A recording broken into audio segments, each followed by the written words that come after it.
तर महिन्याभरासाठी मुदत मिळालेल्या नवी मुंबई महापालिका आयुक्त तुकाराम मुंढे यांच्यावरच्या अविश्वास प्रस्तावाला मुख्यमंत्र्यांनी सध्या स्थगिती दिली आहे। यामुळे मुंढेंनी सुरू केलेला वॉक विथ कमिशनर उपक्रम नव्या जोमाने पुन्हा सुरू झालाय। हा उपक्रम नेरूळमध्ये घेण्यात आला। यावेळी नागरिकांनी निवेदन देण्यासाठी गर्दी केली होती। नेरूळ विभागातल्या समस्यांवर त्वरित तोडगा काढण्याचं यावेळी मुंढेंनी आश्वासन दिलं। दरम्यान आपलं काम शासनाच्या नियमात राहून लोकांसाठी कायमच सुरू राहील असंही यावेळी मुंढे म्हणाले।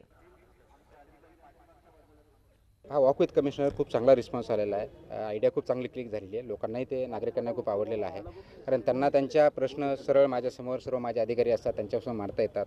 मलाही ते प्रश्न समजतात, पण इमिजिएटली त्याच्यावरती कारवाई पण होते आणि म्हणून याच्यामधून लोकांमधून खूप मोठ्या प्रमाणात प्रतिसाद आहे आणि तसेच प्रश्न हे पुढच्या 7 ते 15 दिवसात सोडवले जातील आणि इथून पुढे असाच प्रतिसाद राहावा अशी अपेक्षा आहे, जेणेकरून नागरिकांच्या समस्या सुटतील आणि शहराचा विकास करण्यासाठी नियोजन करण्यासाठी यातून मला महत्त्वाचे मत अधिकाऱ्यासाठी संपूर्ण त्यांनी असं हे केलं तर आपली नवी मुंबईच काय देशसुद्धा प्रगतीपटावर जाऊ शकतो। अरे लय चांगला आहे ते, तरी आम्हाला भेटायला येते।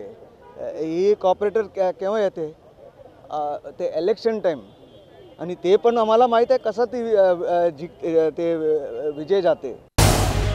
झी 24 तास रहा एक पाऊल पुढे।